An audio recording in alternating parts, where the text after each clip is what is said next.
আমি খালেদ মহিউদ্দিন। নতুন রাজনৈতিক প্রেক্ষাপটে ঢাকা বিশ্ববিদ্যালয়ের ছাত্র সংসদ ডাকসু নির্বাচন হচ্ছে আগামীকাল। আমি বলবো একরকম উৎসব মুখর পরিস্থিতিতে এই নির্বাচন হতে যাচ্ছে।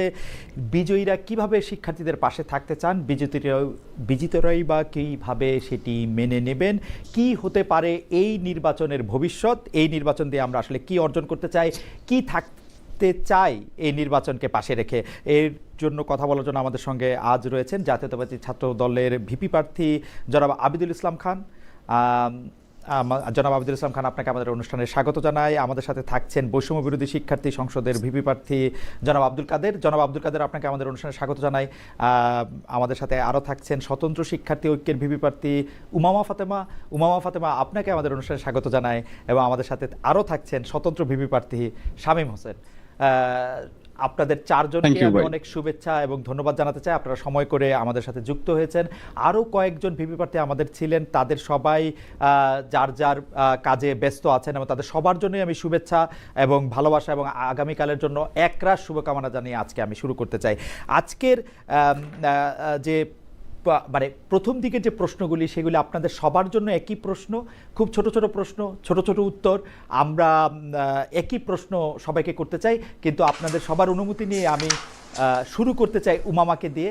উমামা আমার প্রশ্নের উত্তর, একই প্রশ্নের উত্তর উমামা দিবেন, তারপরে শামীম, তারপরে আবিদ, তারপরে আব্দুল কাদের। পরের প্রশ্নগুলিতে আবার আমি একটু রোটেট করতে চেষ্টা করব। আপনারা যদি আমাকে অনুমতি দেন আমি শুরু করতে চাই। জি, থ্যাংক ইউ। উমামা, আপনি কি আমাকে বলবেন বর্তমানে বাংলাদেশে যারা রাজনীতি করছেন তাদের মধ্যে কাকে আপনি আদর্শ মনে করেন? বর্তমানে বাংলাদেশে মানে জাতীয় রাজনীতিতে? জি না, জাতীয় রাজনীতিতে বলতে গেলে ওই ধরনের কাউকে খুব আদর্শিক জায়গা মানে মনে হয় না যে আমার জন্য খুব একটা আমি ফলো করি বা এরকম কিছু। অতীতের কথা বলতে পারি। অতীতে আমি অতীতের প্রশ্নটা আমরা আলাদা করে করতে পারি, অতীতের প্রশ্নটা আমরা আলাদা করে করব। তো সুতরাং আপনি বর্তমানে আপনি কারো নাম আপনি বলতে চাচ্ছেন না, এটাকে আমি উত্তর ধরে না, বর্তমানে আসলে আমি অনেকেই অবজার্ভ করি, কিন্তু আসলে ফলো করার মতো ওরকম আমি মনে করি না যে কাউকে আমি ফলো করে আসলে পলিটিক্স করার ব্যাপারে খুব একটা আগ্রহী। আপনাকে ধন্যবাদ উমামা। আমি একটু জনাব শামীম হোসেনের কাছে যেতে চাই। একই প্রশ্ন, জনাব শামীম হোসেন, বর্তমানে যারা বাংলাদেশের রাজনীতি করছেন তাদের মধ্যে আপনি কাকে আদর্শ মনে করেন? না, এখানে আপনি রাজনীতি বলতে আসলে পলিটিক্যাল পার্টির রাজনীতি বুঝিয়েছেন। পৃথিবীতে আসলে নানা ধরনের রাজনীতি আছে এবং আমি যেটা নিজেকে অ্যাক্টিভিস্ট হিসেবে পরিচয় দিই। সো পৃথিবীতে আমি আসলে গুরু হিসেবে ইকবাল আহমেদ এবং এডওয়ার্ড সাইদকে মানি। বাংলাদেশে বর্তমানে সলিমুল্লাহ খান স্যার রয়েছেন, তবে আমি তার ইডিওলজিকে ফলো করি না। মানে এই লোকটাকে আমার ভালো লাগে, মানে দ্য ওয়ে হি স্পিক্স। এবং আরো বলা যায় আহমদ সফাকে মানি। সো এই জায়গা থেকে আমার আসলে পলিটিক্যাল পার্টির কোনো ব্যক্তির ইডিওলজি আমি পছন্দ করি না। ওকে ফাইন, সেটা হইতে হবে এমন কোনো কথা না যে বর্তমানে যারা রাজনীতি করছেন তাদের মধ্যে সলিমুল্লাহ খানের আদর্শকে আপনি আদর্শ বলে মানেন? কারণ আদর্শ বলে মানি না, মানে এইভাবে হতে পারে, রাইট? ওকে, আহমদ সফা তো মরহুম, তো সেজন্য আমি সলিমুল্লাহ খানকে ধরে নিচ্ছি। আমি আবিদুল ইসলাম খান, আপনার কাছে জানতে চাই বর্তমানে বাংলাদেশে যারা রাজনীতি করছেন তাদের কাকে আপনি আদর্শ বলে মানেন?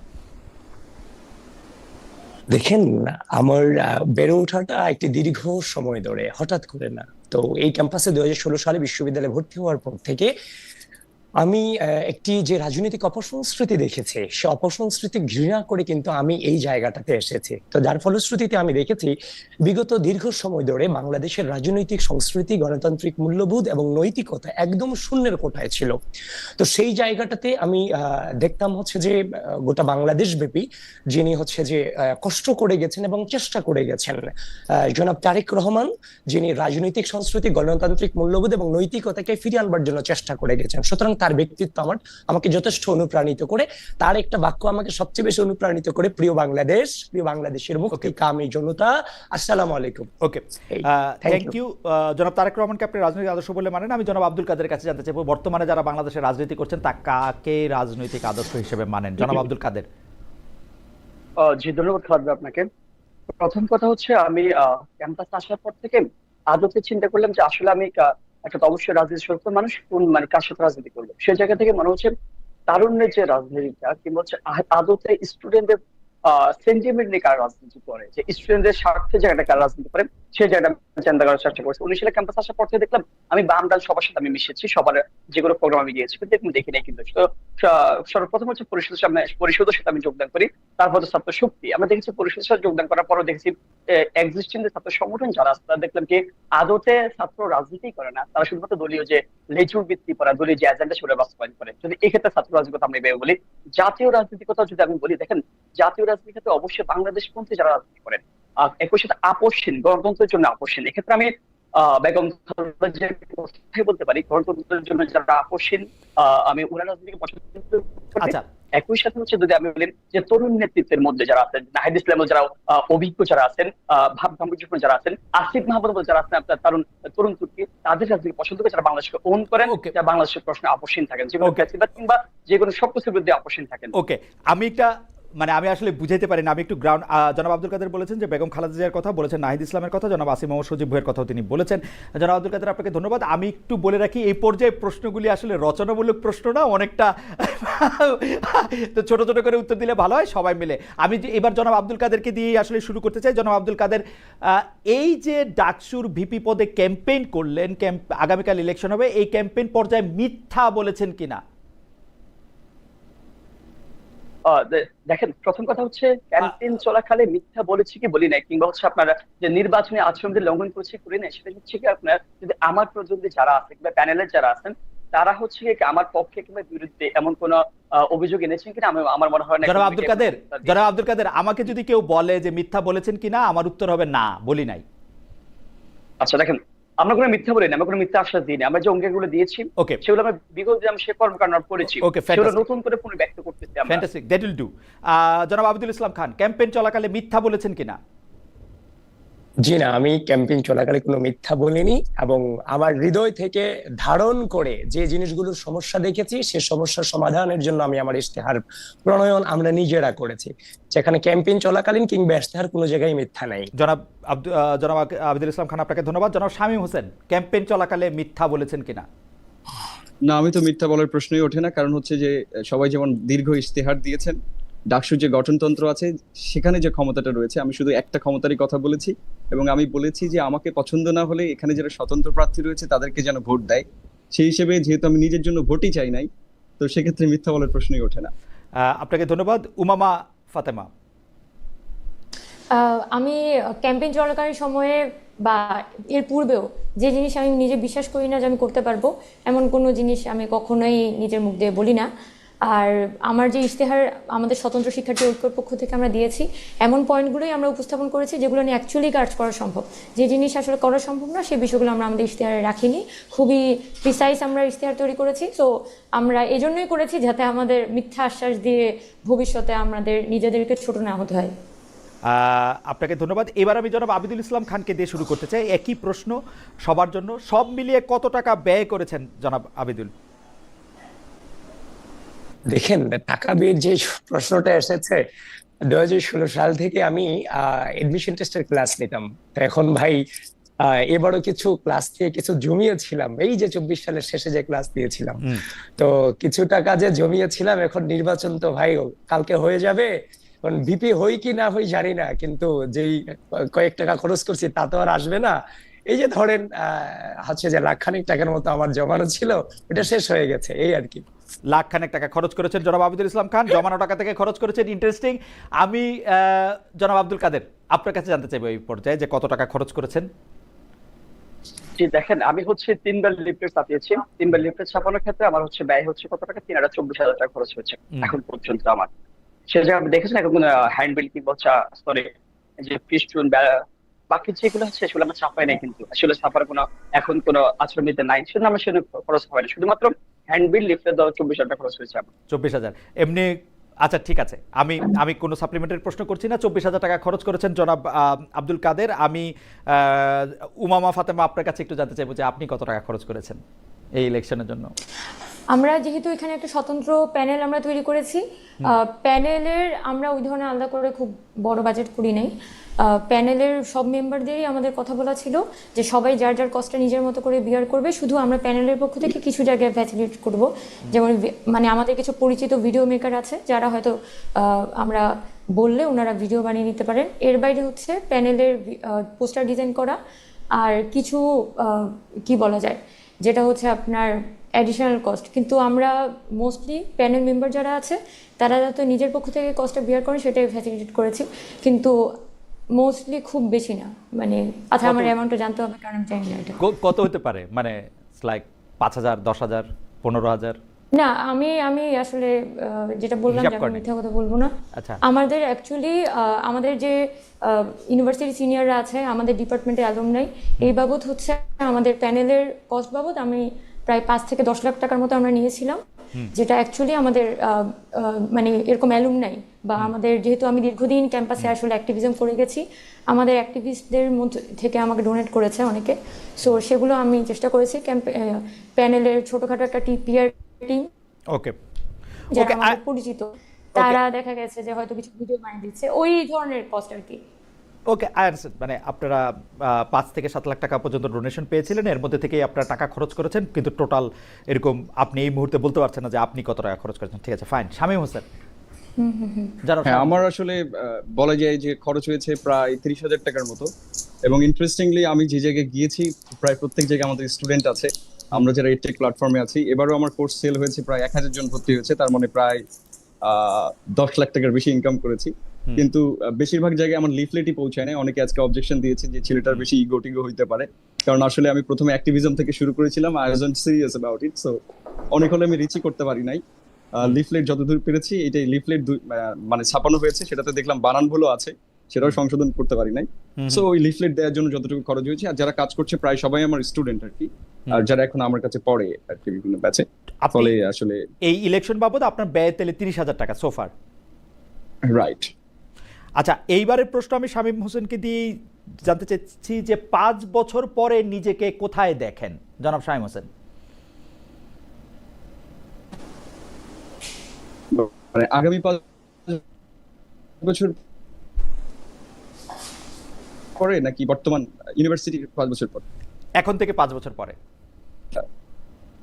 5 বছর পরে নাকি আজকের থেকে 5 বছর পরে। আজকের থেকে 5 বছর।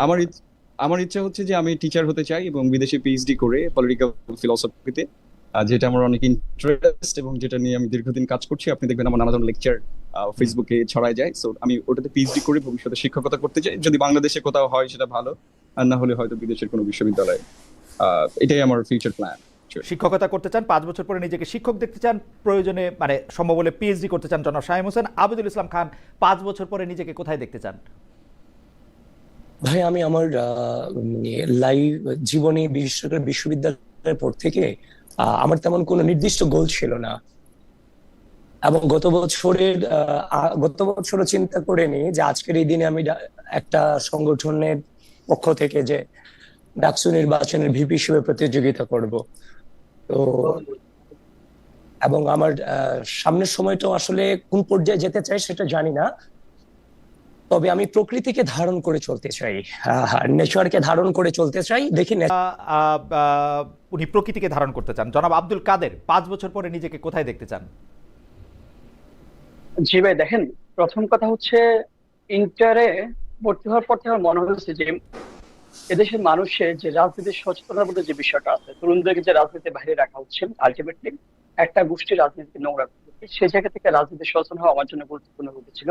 আমি সেটাই সিদ্ধান্ত নিয়েছিলাম, যার কারণে শুধুমাত্র ঢাকা বিশ্ববিদ্যালয়ের অ্যাডমিশন টেস্টের সময় শুধুমাত্র ওই ভর্তি ফর্মটা তুলেছিলাম। ঢাকা বিশ্ববিদ্যালয়ে এসে হচ্ছেন যে আমার মনে হচ্ছে আমি এই কেন্দ্রে একটু ফোকাস দিই। ঢাকা বিশ্ববিদ্যালয় ভর্তি হওয়ার শুরু থেকে কিন্তু হচ্ছে রাজনীতি সচেতন, পলিটিক্যাল প্রোগ্রাম আসা যাওয়া, শিক্ষার্থী বান্ধব যে কোনো প্রটেস্ট করা, সেটা শুরু করেছিলাম।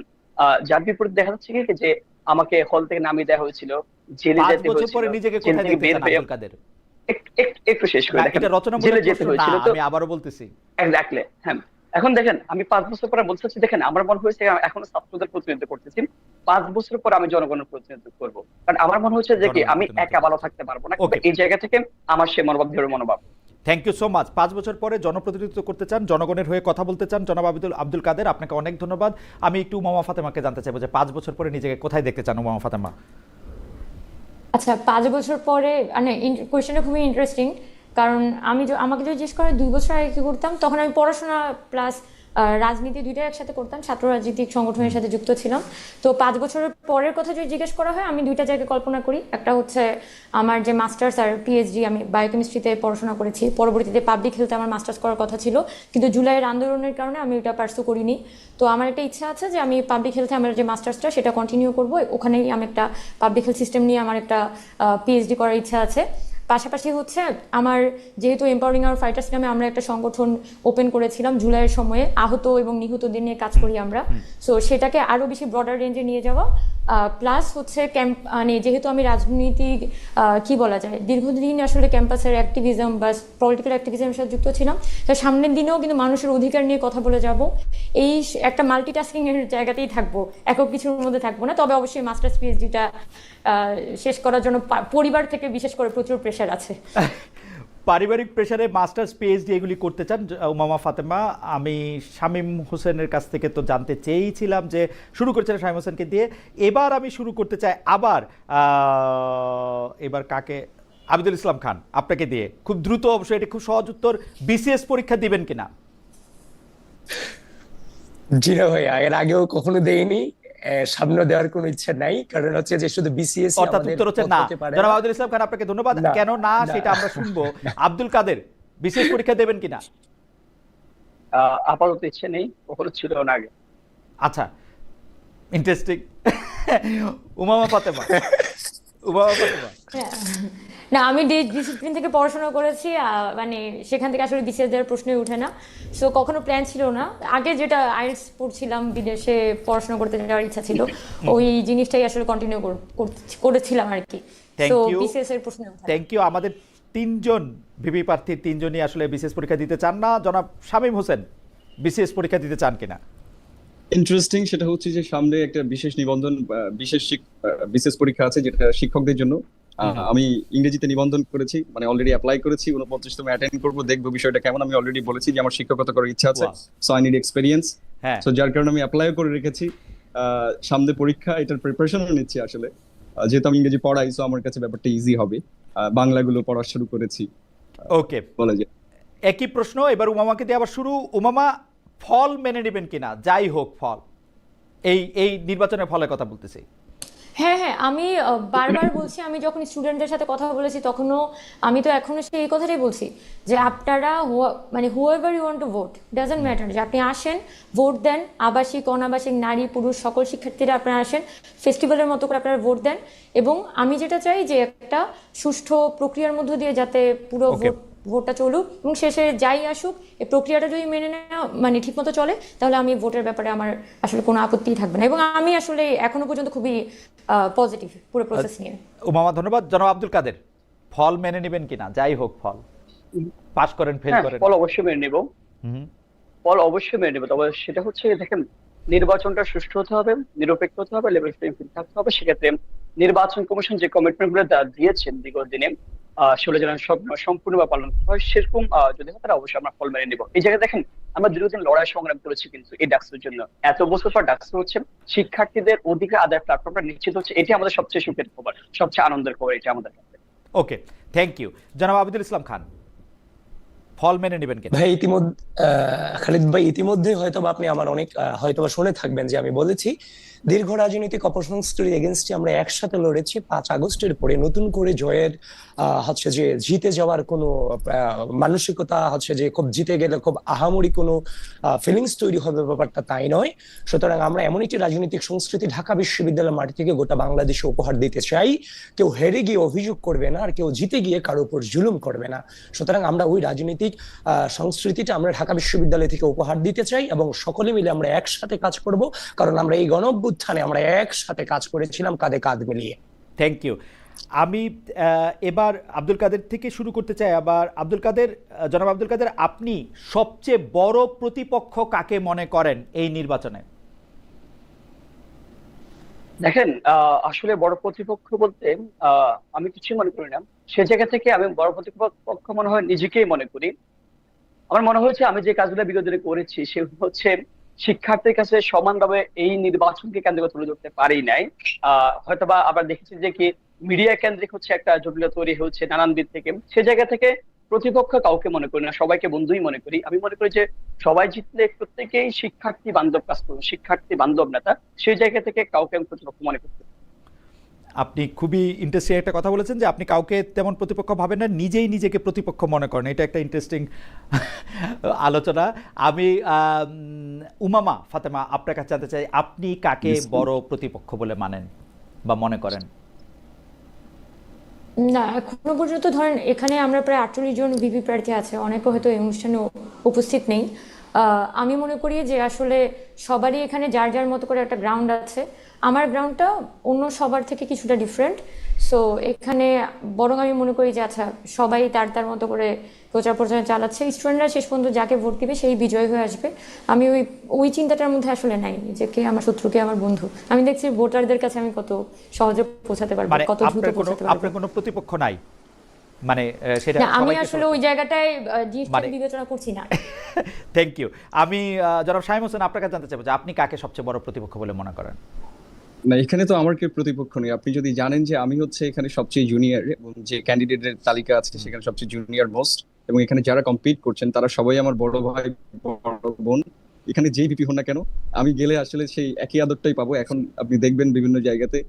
সো আমরা আসলে আমার কাছে আমি প্রতিপক্ষ হিসেবে মনে করি না, এবং আমি কিন্তু বলেছি যে এখানে যে কেউ ভিপি হলে আমার যে আইডিওলজি, মানে আমি যেটা আইডিয়াটা দিয়েছি সেটা অলরেডি উইন করছে। আমি একটা ডিফারেন্ট আইডিয়া অ্যাক্টিভিটিস দিয়েই কিন্তু এই ইলেকশনে পার্টিসিপেট করছি। সো আমাদের যে কোনো ভিপি ওইটা অ্যাডপ্ট করলেই আমি খুশি, এবং আমি তাদের সাথে কাজ করতে চাই। ফলে আমরা কেউ কাউকে প্রতিপক্ষ মনে করছি না, এখানে আমরা আসলে এক ধরনের প্রতিযোগিতা করছি আপনি ছোট ভাই বড় বোনদের ভেতরে।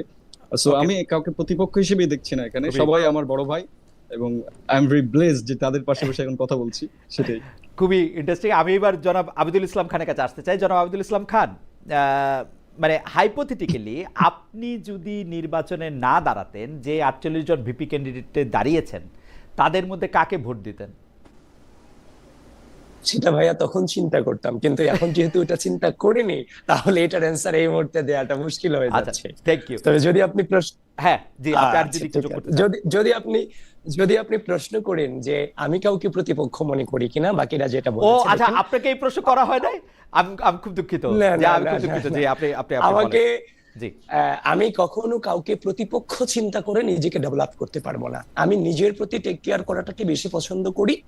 আমি ওই দৃষ্টিভঙ্গিটি হচ্ছে যে ধারণ করি। তবে বাংলাদেশের স্বাধীনতা, সার্বভৌমত্বকে তথা আমাদের যে অস্তিত্বকে যদি কেউ প্রশ্ন করে, যারাই আমাদের অস্তিত্বকে প্রশ্ন করতে চাই, সেটার ব্যাপারে ভিন্ন কথা। কিন্তু বাংলাদেশের স্বাধীনতা সংগ্রাম এবং যারা অস্তিত্বকে প্রশ্ন করে না, তার আমরা সবাই একসাথে পথে চলবো। ওকে। আর এখানে প্রতিপক্ষের কোনো আর প্রশ্ন নিজে দেখি না দাঁড়ালে কাকে ভোট দিতেন, এইটা হচ্ছে আপনাকে দিয়ে শুরু করার প্রশ্ন ছিল, সেটা আপনি অলরেডি বলেছেন যে এটা নিয়ে আপনি আসলে এখনো ভাবেননি, তখন এটা দেখা যেত। ভাবেননি, আমি এই ভাবেননি। প্রশ্ন যদি আব্দুল কাদেরকে করি, আব্দুল কাদের, আপনি যদি ভোটে না দাঁড়াতেন এবং এখানে যদি মানে যে ভিপি ক্যান্ডিডেটরা দাঁড়িয়েছেন তারা যদি থাকতেন? দেখেন, একজন শিক্ষার্থী হিসেবে আমি আমার প্রতিনিধিকে বাছাই করার ক্ষেত্রে ওই দিকটা সবচেয়ে বেশি দেখতাম।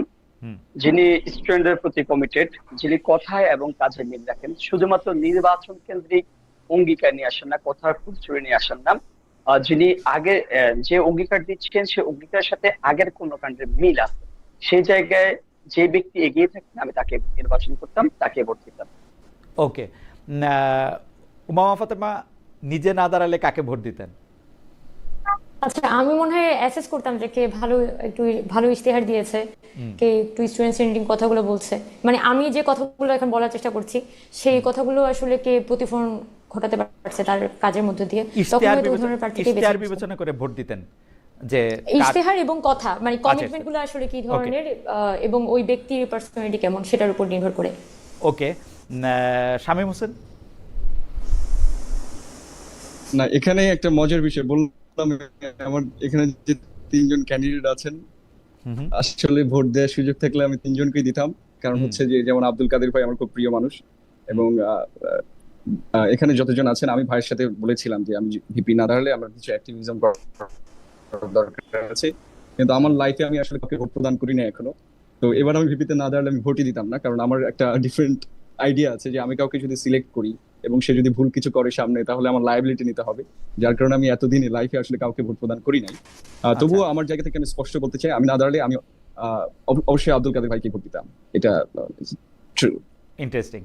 আমি এই পর্যায়ে সব মানুষের জন্য, মানে সরি, সব ভিপি প্রার্থীর জন্য যে প্রশ্ন, সেটার ক্ষেত্রে শেষ দিকে চলে আসছি আমরা। এই ক্ষেত্রে আপনারা একটু বিস্তার করতে পারেন, কিন্তু 1 মিনিটের মধ্যে আপনারা সবাই খুব ভালো কথা বলেন, এবং সেজন্য আমি একটু আশা করব যদি 1 মিনিটের মধ্যে উত্তর শেষ করেন। এইটা হচ্ছে, আমি শুরু করতে চাই আব্দুল কাদের আপনাকে দিয়ে, আমি শেষ করব আবিদুল ইসলাম খান আপনাকে দিয়ে, আমি এইভাবে যাবো আর কি। জনাব আব্দুল কাদের, তারপর জনাব উমামা ফাতেমা, তারপর শামীম হোসেন, তারপরে জনাব আবিদুল ইসলাম খান। এই প্রশ্নটা হচ্ছে, সব মানুষের সমান অধিকার চান কিনা? মানে সব মানুষ বলতে লিঙ্গ, ধর্ম, বর্ণ, পাহাড়ি, আদিবাসী, বাংলাদেশি, যেই হোক না কেন, মানে তার সবার জন্য আপনি সমান অধিকার চান কিনা? একদম সমান। ডেফিনেটলি, হ্যাঁ ডেফিনেটলি, অবশ্যই সবার সমান অধিকারটা আমি নিশ্চিত করতে চাই এই জায়গা থেকে। কারণ দেখা যাচ্ছে কি, কাউকে হচ্ছে কারোর প্রতি বৈষম্য করে তো আমি সামনে বাংলাদেশে নিতে পারবো না, কিংবা ক্যাম্পাস লাইফটা আমি সুন্দর সুষ্ঠু ক্যাম্পাস লাইফ কারোর জন্য লিড করাতে পারবো না। ক্যাম্পাস যে পরিবেশটা আমি এসে এনশিওর করতে পারবো না। এই জায়গা থেকে দেখেন, বিশ্ববিদ্যালয় একটা বৈচিত্র্যময়, কিন্তু নানান মতে, নানান গোষ্ঠীর, নানান বর্ণের মানুষজন সেখানে উঠে আসে। এক্ষেত্রে একটা বিষয় দেখা যাচ্ছে, দেখেন আমাদের 24-এর যে বৈষম্য বিরোধী যে আন্দোলনটা, সেই জায়গা থেকে দেখেন আমরা বৈষম্যের বিরুদ্ধে সবসময় সোচ্চার ছিলাম। যদি আমি নির্বাচিত হই, অবশ্যই সকল অংশের প্রতিনিধিত্ব নিশ্চিত করবো, সকল অংশের যে অধিকার সেটা আমি নিশ্চিত করবো, সেটা আমরা। ওকে, থ্যাংক ইউ জনাব আব্দুল কাদের। আমি উমামা ফাতেমা আপনার কাছে জানতে চাই যে সব মানুষের সমান অধিকার চান কিনা? আমাদের কোটা সংস্কার আন্দোলনের সময় আমাদের একটা স্লোগান ছিল, সংবিধানের মূল কথা সুযোগের সমতা। অর্থাৎ মানে সংবিধান যে আসলে দিন শেষে সুযোগের সমতাটাকে প্রতিষ্ঠা করার জন্যই তৈরি করা হয়েছে। তো সেই জিনিসটা আমরা কিন্তু ওই সেন্সটা ওই সময় বিলং করতাম। সো আমি অবশ্যই বলবো যে এখানে মানুষ হিসেবে আমাদের যে ইকুইটি এবং ইকুয়ালিটিটা দরকার, সকল ধর্ম বর্ণ সকলের মধ্যে কিন্তু ইকুয়ালিটি এস্টাবলিশ করা প্রতিনিধি আকারে আমার দায়িত্ব হবে। তো আমি অবশ্যই হচ্ছে মানুষের সকলের মধ্যে জন্য ওই সুযোগের সমতা এবং সকলের জন্য ওই মানবিক সমাজটাই বিনির্মাণ করতে চাই। আপনাকে ধন্যবাদ। আমি জনাব শামীম হোসেন আপনার কাছে জানতে চাইব, সব মানুষের সমান অধিকার। হ্যাঁ, আপনি সব মানুষের কথা বলেছেন, ঠিক আছে, আমি নাগরিকের কথা বলি। একটা হচ্ছে যে আমি যে কারণে ভোটে দাঁড়িয়েছি, এটা অন্যতম কারণ ঢাকা বিশ্ববিদ্যালয়ের যে ডাকসু প্ল্যাটফর্মটা আসলে এক ধরনের আদর্শিক লড়াইয়ের প্ল্যাটফর্মে রূপান্তরিত হয়েছে। আপনি পৃথিবীর কোনো বিশ্ববিদ্যালয়ে এই জিনিসটা দেখতে পাবেন না। আপনি দেখবেন যে ছাত্ররা কেন ইলেকশন করছে, কারণ একাডেমিক স্পেয়ারের কাছে বা রাষ্ট্রের কাছে আপনার একমাত্র পরিচয় হচ্ছে আপনি নাগরিক, এবং বিশ্ববিদ্যালয়ের কাছে আপনার একমাত্র পরিচয় হচ্ছে আপনি ছাত্র। আপনার কোন ইডিওলজি আছে, পলিটিক্যাল বা কি ইডিওলজি থেকে আসেন, সেটা কিন্তু মুখ্য নয়। কিন্তু ঢাকা বিশ্ববিদ্যালয়ে সেটা হয় না। সিট পেতে গেলে একটা বিশেষ ইডিওলজি আগে করতে হতো, যে কোনো কারণে চাকরি পেতে গেলে এটা হয়। কিন্তু ঢাকা বিশ্ববিদ্যালয়ের একটা ভিপির কাছেও কিন্তু আপনি আসলে সমান স্পেয়ারটা লাভ করবেন। ছাত্র দল বলেন, শিবির বলেন, তাদের ওই ইডিওলজির বাইরে কিন্তু তাদের পরিচয় হচ্ছে ঢাকা বিশ্ববিদ্যালয়ের ছাত্র। এবং আপনি অক্সফোর্ড ইউনিয়নের কথা চিন্তা করেন, সেখানে একটা ডিবেটেবল পরিবেশ রয়েছে। তো আমি বলেছি যে আমরা এমন একটা প্ল্যাটফর্ম ক্রিয়েট করতে চাই ডাকসু, যে এই সকল ইডিওলজির মানুষকে বা যে কোনো ধারণার মানুষকে একটা প্ল্যাটফর্ম ক্রিয়েট করে দিবে, যেখানে তারা ডিবেট করবে কিন্তু ভায়োলেন্স করবে না। ফলে আসলেই আমি তাদের ইকুইটি যেটা রয়েছে, যে সমান সুযোগ, সেটা তৈরি করার জন্যই আসলে ইলেকশনে এসেছি আসলে বলা যায়। ওকে, সো এটাই আমার আইডিয়া। শামীম হোসেন আপনাকে ধন্যবাদ। জনাব আবিদুল ইসলাম খান, আপনি সব মানুষের সমান অধিকার নিশ্চিত করতে চান কিনা, বা সমান অধিকার চান কিনা? আমি এই ক্যাম্পাসে যে পরিস্থিতি বিগত সময় দেখেছি এবং দেখছি, সে জায়গা থেকে আমি পণ করতে চাই, এই একটি হচ্ছে যে সকল ধর্ম বর্ণ গোত্র নির্বিশেষে একটি অন্তর্ভুক্তিমূলক, বৈষম্যহীন এবং সম্প্রীতিমূলক ক্যাম্পাস আমরা উপহার দিতে চাই, যেটা গোটা বাংলাদেশের জন্য উজ্জ্বল দৃষ্টান্ত হবে সমান সমতায় এবং সাম্প্রদায়িক সম্প্রীতিতে। ওকে, আপনাকে ধন্যবাদ। আমি এই পর্যায়ে সবার জন্য যে প্রশ্ন, সেই প্রশ্নের শেষ প্রশ্ন আমি করতে চাই, এটিও উমামাকে দিয়ে শুরু করতে চাই। এবং উমামা, প্রশ্নটি হচ্ছে সবার জন্য প্রশ্ন আসলে, ছাত্রছাত্রীদের প্রধান সমস্যা কোনটি বলে মনে করেন? ঢাকা বিশ্ববিদ্যালয়ে যদি আমাকে জিজ্ঞেস করা হয়, তাহলে আমি বলবো যে বর্তমানে ঢাকা বিশ্ববিদ্যালয়ের প্রধান সমস্যা হচ্ছে এখানে আমরা কোনো পলিটিক্যাল রিফরমেশনের মধ্যে দিয়ে যেতে পারছি না, এবং আমাদের যে বর্তমান ছাত্র রাজনৈতিক কাঠামো, সেই কাঠামোটা পূর্বের মতোই রয়ে গেছে। সো আমি বলবো যে ছাত্র রাজনীতির সুরাহা যে আসলে হচ্ছে না, সেটা বর্তমানে ঢাকা বিশ্ববিদ্যালয়ের প্রধান সমস্যা, এবং এটার উপর বেস করে বাকি সমস্যাগুলোর সমাধান করা সম্ভব। ওকে, জনাব শামীম হোসেন এর কাছে জানতে চাইবো যে জনাব শামীম হোসেন কি আমাদের সঙ্গে আছেন না? জনাব শামীম হোসেন একটু জনাব শামীম হোসেন, জি, জি। আপনি যদি বলেন ছাত্রছাত্রীদের Okay, then. প্রধান সমস্যা কোনটি বলে মনে করেন? আমি যেটা বলি যে ঢাকা বিশ্ববিদ্যালয়ের আপনি দেখবেন যে 50-এর দশকের দিকে বা তার আগে কিন্তু ঢাকা বিশ্ববিদ্যালয়ের পরিস্থিতি অনেক ভালো ছিল, এবং 1971 সালের পর থেকে ঢাকা বিশ্ববিদ্যালয়ের যে ইতিহাস সেটা কিন্তু রক্তাক্ত ইতিহাস হয়েছে, মানে বিশ্ববিদ্যালয়টা পেছনে যাওয়া শুরু করেছে। তো এইটার প্রধান সমস্যা হচ্ছে পলিটিক্যাল সেটেলমেন্ট। মানে ঢাকা বিশ্ববিদ্যালয় যে একটা ইনস্টিটিউশন হিসেবে ফাংশন করবে, আপনি ডেমোক্রেসির কথা চিন্তা করেন, আমরা কেন জাস্টিসের কাছে যাই? কারণ আমরা বিশ্বাস করি যে দলই ক্ষমতায় থাকুক আমরা একটা বিচার পাবো, কিন্তু সেই সিস্টেমটাও কিন্তু পলিটিক্যাল সেটেলমেন্টের অংশ হয়েছে। ফলে ঢাকা বিশ্ববিদ্যালয় একাডেমিক ইনস্টিটিউশন থেকে একটা পলিটিক্যাল সেটেলমেন্টের ভেতর দিয়ে গেছে। আমরা যদি বলতাম পলিটিক্যাল ইনস্টিটিউশন, সেটাও একটা কথা ছিল, সেই ইনস্টিটিউশনই না, এখানে সেটেলমেন্ট দিয়ে চলে। ফলে ঢাকা বিশ্ববিদ্যালয়ে ঠিক পড়ালেখার জায়গাটা বাদ দিয়ে, একাডেমিক এক্সিলেন্সি বাদ দিয়ে তার সবই রয়েছে। ফলে আমি যেটা মনে করি ঢাকা বিশ্ববিদ্যালয়ের প্রধান সমস্যা হচ্ছে পলিটিক্যাল সেটেলমেন্টের অংশ হয়ে যাওয়া। এই সেটেলমেন্ট থেকে ঢাকা বিশ্ববিদ্যালয়কে রক্ষা করতে হবে, এবং এটাই হচ্ছে স্টুডেন্টের সাথে বা ঢাকা বিশ্ববিদ্যালয়ের প্রধান যে যতগুলো সমস্যা আছে এটার মূল সমস্যা এটাই। ওকে, আপনাকে ধন্যবাদ। আমি জনাব আবিদুল ইসলাম খানের কাছে জানতে চাই, জনাব আবিদুল ইসলাম খান, ছাত্রছাত্রীদের প্রধান সমস্যা কোনটি বলে মনে করেন? বিগত পুরো সময়টাতে আমি যেটাকে ধারণ করেছি, সেটা আমি দেখেছি খুব কাছ থেকে। রাজনৈতিক যে অপসংস্কৃতি ছিল, সেই অপসংস্কৃতির আলোকে গোটা ঢাকা বিশ্ববিদ্যালয় একাডেমিক পরিবেশ থেকে শুরু করে আবাসন সংকট থেকে শুরু করে প্রত্যেকটা জায়গায় সে সমস্যা ছিল। সুতরাং আমি বিশ্বাস করি পূর্বেকার রাজনৈতিক অপসংস্কৃতিকে যদি আমরা সম্মিলিতভাবে রুখতে পারি এবং সেটাকে ফিরতে আমরা না দেই, আমরা পরিপূর্ণভাবে সামনে আমরা মানে একাডেমিক ভাবে বিশ্ববিদ্যালয়কে যতটা ডেভেলপ এবং উন্নত করা যায় সেই দিকটা যদি আমরা নজর দিতে পারি, আমি মনে করি না কোনো কিছু চ্যালেঞ্জ হবে আমাদের জন্য। এবং আমরা যারা এখানে আছি, জেনারেশনের যারাই আছি, আমরা কেউই কিন্তু রাজনৈতিক অপসংস্কৃতিকে পছন্দ করি না। আমরা সবাই লড়াইটা করেছি রাজনৈতিক অপসংস্কৃতির বিরুদ্ধে। সুতরাং আমরা সামনেও হচ্ছে যে এই রাজনৈতিক অপসংস্কৃতিকে মানে হচ্ছে যে বৃদ্ধাঙ্গুলি প্রদর্শন করে আমরা একটি স্থিতিশীলতা নিয়ে এসে আমরা একাডেমিক পরিবেশটাকে যতটা উন্নত করা যায় সেটার দিকে আমরা প্রায়োরিটি দিব, তথা নজর দিব। ধন্যবাদ জনাব খান। আমি জনাব আব্দুল কাদেরের কাছে আসতে চাই। জনাব আব্দুল কাদের, ছাত্রছাত্রীদের প্রধান সমস্যা কোনটি বলে আপনি মনে করেন? দেখেন ভাই, প্রথম কথা হচ্ছে ঢাকা বিশ্ববিদ্যালয় একটি শিক্ষা প্রতিষ্ঠান হলো, একাডেমিক যে ইনস্টিটিউশন হলেও এটা কিন্তু আপনার সর্বোপরি আপনার রাজনীতির রাহুগ্রাস থেকে মুক্ত রাখবে। রাজনীতি সবকিছু দ্বারা ঢাকা বিশ্ববিদ্যালয় আবর্তিত হয়। এই জায়গা থেকে যদি পলিটিক্যাল সেটেলমেন্টটা হাজির করতে পারে, অর্থাৎ আমরা বলছি যে কি এখানে রাজনৈতিক কাঠামোটা কেমন হবে, ছাত্র রাজনীতির ধরনটা কেমন হবে, একই সাথে শিক্ষক রাজনীতির ধরনটা কেমন হবে, এই বিষয়ে সুরাহা করা দরকার। যদি আমরা এই দুটো বিষয়ে সুরাহা করতে পারি, বাদ বাকি সকল সমস্যার বিষয়ে আমরা সম্ভাবনার দ্বারটা উন্মোচন করতে পারবো। প্রথম সমস্যা যেটা, সেটা হচ্ছে এখানে পলিটিক্যাল সেটেলমেন্টটা হাজির করা, ছাত্র রাজনীতির কাঠামো, সুস্পষ্ট কাঠামো এখানে রূপরেখা এখানে হাজির করা, শিক্ষক রাজনীতি কেমন হবে, শিক্ষকের নিয়োগ পদ্ধতিটা কেমন হবে, সেই জায়গাটা এনশিওর করতে পারলে বাদ বাকি সমস্যার কাজ করতে পারবো। ওকে, জনাব আব্দুল কাদের, আপনাকে ধন্যবাদ। আমরা আসলে আমাদের এবার ডাকসু নির্বাচনের সবচেয়ে আকর্ষণীয় দিক হচ্ছে যে আমাদের যারা প্রতিদ্বন্দ্বিতা করছেন, যেসব শিক্ষার্থীরা, যেসব ছাত্রীরা, তারা এত চমৎকার কথা বলছেন, এত চমৎকারভাবে নিজেদেরকে এক্সপ্রেস করছেন, এটা নিয়ে নিশ্চয়ই আমাদের রাজনীতিবিদরাও অনেক কিছু শিখবেন, তাদের শেখারও আছে। আমি আপনাদের সবাইকে ধন্যবাদ জানাতে চাই। এই পর্যায়ে আমরা আমাদের কিছু প্রশ্ন, মানে প্রার্থীকে পার্টিকুলার কিছু প্রশ্ন আছে, সেই প্রশ্নগুলি একটু করতে চাইবো। সেই ক্ষেত্রেও আপনারা মানে বরাবরের মতোই মানে একটু সংক্ষেপে যদি জবাব দেন তাহলে আমাদের জন্য সুবিধা হয়। আমি জনাব আবিদুল ইসলাম খানকে দিয়ে শুরু করতে চাই। জনাব আবিদুল ইসলাম খান, বিএনপি মানে যে দলটি ছাত্র দলের সাথে অভিভাবক দল হিসাবে পরিচিত, সেই দলটি জাতীয় নির্বাচনের আগে স্থানীয় নির্বাচন করতে চায়নি, এমনকি ছাত্র সংসদ নির্বাচনের ক্ষেত্রে আপত্তি ছিল। ডাকসু নির্বাচন কি আসলে আপনাদের অনুরোধে ঢেকি গেলার মতো পরিস্থিতি? মানে আপনারা নির্বাচন মেনে নিলেন কেন? বিএনপি তো পরিবর্তন চায়নি বলে অনেক কিছু টিকে আছে। আমরা শুনি যে সংবিধান ওনারা চান নাই বলে পরিবর্তন হয় নাই, রাষ্ট্রপতিরও পরিবর্তন হয় নাই, বিএনপি চায়নি বলে স্থানীয় নির্বাচন হচ্ছে না। ডাকসু নির্বাচনে রাজি না হলে নাই হইতো ছাত্রদল, বা আপনারা কেন রাজি হলেন?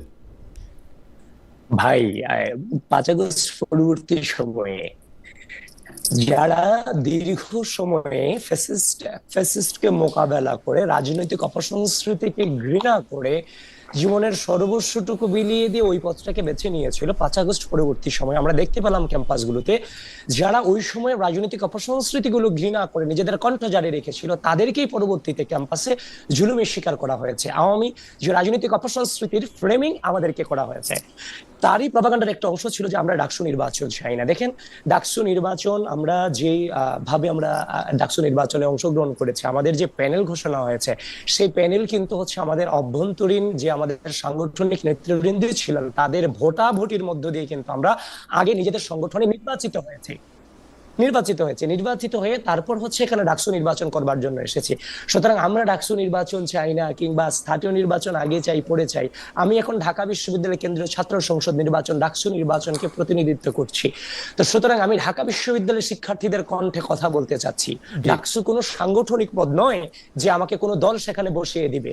সুতরাং আমি ওই পার্টিগত কোনো আলোচনা এখানে যেতে চাই না। আমি প্রতিনিধিত্ব ঢাকা বিশ্ববিদ্যালয়ের স্টুডেন্টদের প্রতিনিধিত্ব করছি, আমি সেটা নিয়েই থাকছি। এবং আমাদের বিরুদ্ধে আমাদেরকে রাজনৈতিকভাবে মোকাবেলা করতে বের হয়ে নানান ধরনের অপপ্রচার চালানো হচ্ছে আমাদের এগেইনস্টে, ওইটাও একটা অপপ্রচারেরই অংশ। অর্থাৎ আপনার ডাকসু নির্বাচন চান নাই, এরকম কোনো ঘটনা ঘটে নাই, মানে আপনার ডাকসু না, নির্বাচন এরকম কোনো ঘটনাই ঘটেনি। এবং আমাদের যেই থ্রোতে আমাদেরকে হচ্ছে যে নির্বাচনে আমাদের প্যানেল ঘোষণা করা হয়েছে, এটা বাংলাদেশের ইতিহাসে চমকপ্রদ ঘটনা ছিল। বিগত সময়ের ছাত্র রাজনীতির ইতিহাস। জনাব আব্দুল কাদের নির্বাচনী প্রচারের শেষ সপ্তাহে এসে বলেছেন ডাকসুতে জিতা লাগবে না, কেবল বেঁচে থাকতে চাই। আপনার অভিযোগটা কাদের বিরুদ্ধে? বেঁচে থাকতে বলাটা যদি মৃত্যু হুমকি হয় তাহলে আইনের আশ্রয় নিয়েছেন কিনা? অনেকেই বলছেন যে ভোটারদের ইমোশনাল ব্ল্যাকমেইল করার কৌশল হিসাবে আপনি এই কথা বলছেন। জি দেখেন, প্রথম কথা হচ্ছে আমি কিন্তু ক্লিয়ার করেছি ওই জায়গাটাতে শুধুমাত্র হচ্ছে কারো মতের বিরুদ্ধে যাওয়ার কারণে অনলাইনে যে ক্রমাগত যে বুলিং এর শিকার হচ্ছে, সেটা একটা পর্যায়ে গিয়ে তাৎক্ষণিক প্রতিক্রিয়া যখন সহ্য করতে পারি না, সে প্রতিক্রিয়া জানিয়েছেন। শুধুমাত্র আমি না, আমি বলেছি কিন্তু পোস্টের মধ্যে, যখন শুধু এই যে বুলিংটা সেটা আমার মধ্যে অনলাইনে সীমাবদ্ধ না থেকে যখন বাড়িতে গিয়ে আমার আম্মাকে কথা শোনাচ্ছেন অফলাইনে সরাসরি গিয়ে, তখন আর হচ্ছে বার্তার মানে ঠেকে দেয়, তখন গিয়ে অনলাইনে পোস্টটা করা হয়। আপনি জানেন যে দেখেন, আমি যদি হচ্ছে সিম্পিতি শিকার হতাম, এমন ইতিহাস আমার মধ্যে নেই, মানে দৃষ্টান্তরে নজির নেই। কিন্তু সে 19 সালে ক্যাম্পাসে আসার পর থেকে হামলা মামলা, নিপীড়ন নির্যাতন, জেলে যাওয়া, জেল থেকে বের হয়ে আসা, কিংবা কোনো অভ্যুত্থানের নেতৃত্ব দেওয়া, এই জায়গায় কিন্তু আমি কোনো সিম্পিতি দিয়ে আসি নাই, কিন্তু বোল্ড সাহসিকতার মধ্য দিয়ে কিন্তু এতটুকু পদ পাড়ি দেওয়া। কিন্তু এই জায়গায় আপনি যেটা বলছেন কাকে উদ্দেশ্য করে বলার, আপনি জানেন যে হচ্ছে কি, আমি কিন্তু উদ্দেশ্য উল্লেখ করেছি যে আমি প্রথম যে রাজাকার শব্দ নিয়ে কথা বলার পর থেকে কিন্তু একটা গোষ্ঠী ক্রমাগতভাবে সাইবার অ্যাটাক করে যাচ্ছেন আমাকে। রাজাকার কার সাথে সম্পৃক্ত, কারা আদতে রাজাকার শব্দটাকে নর্মালাইজ করতে চায়, তারা আশা করে আপনি বুঝতে পেরেছেন যে আদতে কারা কার বিরুদ্ধে গেলে। শুধুমাত্র দেখেন ওই গোষ্ঠী নেই, কিন্তু অন্য কারোর বিরুদ্ধে বললে কিন্তু প্রত্যেক কিন্তু সে ফেক অ্যাকাউন্ট আছে, সে ফেক অ্যাকাউন্ট থেকে যার বিরুদ্ধে যায় প্রতিপক্ষকে ঘায়ল করার জন্য এই পন্থাটা অবলম্বন করে। আমরা দেখেছি বিগত সময় ছাত্রলীগ কিংবা এরা সন্ত্রাসী ছাত্র সংগঠন তার বিরুদ্ধে গেলে সরাসরি হিট করতে, অ্যাটাক করতে। কিন্তু এখন পদ্ধতি পরিবর্তন হয়েছে, আমার মনে হয়েছে সেটা এখন অনলাইনে অ্যাটাক করা হয়। আপনাকে ধন্যবাদ। আমি উমামা ফাতেমার কাছে একটু আসতে চাই। আপনার কথাটা একটু ইকো হচ্ছে জনাব আব্দুল কাদের, মানে দর্শকদের শুনতে একটু অসুবিধা হচ্ছে কিনা, আমরা একটু টেকনিক্যাল টিমকে অনুরোধ করবো যে আব্দুল কাদেরের কথাটা ভালোভাবে শোনা যাবে কিনা। আমারও একই অবস্থা, ইকো হচ্ছে, কথা বলতে ঝামেলা হচ্ছে। হ্যাঁ, মানে একটু ইকো হচ্ছে বলে মনে হচ্ছে। যাই হোক, আমরা একটু চেষ্টা করব। উমামা ফাতেমা, জুলাই আন্দোলনে যেহেতু আপনি একজন সমন্বয়ক ছিলেন, আন্দোলনের সম্মুখ সারিতে ছিলেন, সেক্ষেত্রে ডাকসুতে ভিপি প্রার্থী হওয়া মানে বৈষম্য বিরোধী সমর্থক বড় অংশের একটি ভোট ভাগ হয়ে যাওয়া। আপনি আপনার সহযোদ্ধা জনাব আব্দুল কাদেরের সঙ্গেই মানে একদম সম্মুখ সমরে আছেন। এই বিভাজন আপনাদের যারা প্রতিপক্ষ রয়েছেন তাদের সুবিধা করে দিচ্ছে কিনা? আপনার সাবেক সংগঠন ছাত্র ফেডারেশনই বা আপনার নির্বাচন করার বিষয়টি কিভাবে দেখছেন? তারা আপনার পাশে আছেন কিনা? উমামা ফাতেমা। আচ্ছা, প্রথমত হচ্ছে প্রথমত আমি ঢাকা বিশ্ববিদ্যালয়ের একজন স্টুডেন্ট, আর একসময় আমি ছাত্র রাজনীতির সাথে যুক্ত ছিলাম বাংলাদেশ ছাত্র ফেডারেশনের সাথে। পরবর্তীতে জুলাই আন্দোলনের মধ্য দিয়ে কিন্তু আমার একটা পজিশন তৈরি হয়, বিশেষ করে ছাত্র রাজনীতির প্রসঙ্গে একটা পজিশন তৈরি হয়। সেটার যাত্রা ধরেই কিন্তু আমি বৈষম্যবিরোধী ছাত্র আন্দোলনে যাই, যাতে আমি অ্যাটলিস্ট এখানে কিছু প্রশ্নের সমাধান বা পলিটিক্যাল সেটেলমেন্টে আমার কিছু রোল প্লে করতে পারি। যেহেতু বৈষম্য বিরোধীর সাথে যুক্ত থেকে আমি ওই সেটেলমেন্টটার মধ্যে পৌঁছাতে পারছিলাম না, এটা শুধু ব্যক্তিগত বিষয় না, বাংলাদেশের ছাত্র রাজনীতি শুরু হওয়া বা জাতীয় রাজনীতির নতুন রাজনৈতিক বন্দোবস্তের কথা আমরা বলছিলাম, সেই বন্দোবস্তের থেকে তো আমরা বহুদূর সরে গেছি। সো সেই জায়গা থেকে আমি মনে করেছি যে এখানে ডাকসুতে পার্টিসিপেট করাটাই অনেকখানি বেটার হবে, কারণ ক্যাম্পাসটা একটা ক্লোজ স্ফিয়ার। এখানে যদি আমি একটা পলিটিক্যাল চেঞ্জ আনতে পারি, বড় আকারের পরিবর্তনটা আনতে পারি, তাহলে পরবর্তীতে কিন্তু ন্যাশনাল পর্যায়ে ওগুলো পার্সু করা সম্ভব হবে এবং এটা একটা দীর্ঘমেয়াদী প্রভাব রাখবে। সেটা আমার ব্যক্তিগত চিন্তা ছিল। তবে এখানে আপনি যেটা চিন্তা করছেন যে এখানে জুলাইয়ের শক্তিগুলো ভাগ হয়ে যাচ্ছে কিনা, দেখেন জুলাই তো আসলে সবার, জুলাই কার না? আবিদ ভাইয়ের না জুলাই? মানে এই কোশ্চেন তো আমি আসলে করব যে এখানে জুলাইয়ের শক্তি বলতে যেভাবে করে জিনিসগুলোকে সিগনিফাই করা হয়, আমি মনে করি যে জুলাই উমামা, জুলাই শক্তি কিন্তু আমি বলি নাই। আমি বলছি হচ্ছে আপনারা যারা বৈষম্য বিরোধী ছাত্র সংগঠনের একটা ব্যানারে ছিলেন, যেমন ধরেন আবিদুল ইসলামের মতো করে কাজ করেছেন, আমরা আমরা আমরা অন্য সংগঠনের নেতৃবৃন্দকেও আলাদা কাজ করতে, কিন্তু আপনি আর আব্দুল কাদের তো আমি আমরা খালেদ ভাই একই প্ল্যাটফর্মে দেখেছি, তাই না? হ্যাঁ, এখানে আমি বলছি আমার সাথে এখানে একটা পারসেপশনগত ভিন্নতা আছে। আমি জুলাইকে আসলে বৈষম্য বিরোধীর মধ্যে চিন্তাই করি নাই। জুলাই আসলে এতটাই বড় পরিসরের একটা অভ্যুত্থান ছিল যে এখানে বৈষম্য বিরোধীর হয়তো এখানে একটা সমন্বয়ক তালিকা ছিল, আমরা হয়তো একটা চেষ্টা করেছি আমাদের জায়গা থেকে আন্দোলনটাকে ধরে রাখার, কিন্তু এটা আমাদের ক্যাপাসিটির বাইরে গিয়ে একটা অভ্যুত্থান ছিল। সো অভ্যুত্থানের পরবর্তী সময়ে, এটা আমি একটু শেষ করি তাহলে জিনিসটা আই গেস ভালো হবে। পরবর্তী সময়ে আমার যেটা রিয়েলাইজেশন ছিল যে আসলে যদি প্রশ্নগুলো আমার সমাধান করতে হয় তাহলে বৈষম্য বিরোধী ছাত্র আন্দোলন প্ল্যাটফর্মটা এটা একটা বেটার কোয়েশ্চেনগুলো ডিল করার একটা মাধ্যম হতে পারে, কিন্তু এই প্ল্যাটফর্মটাতে আসলে ওইভাবে ফাংশনই করতে পারে নাই। সো আমি তো কোনো ছাত্র সংগঠনে যাই নাই যে ওই ছাত্র সংগঠনের লিগেসি আমার মেনটেন করে চলতে হবে।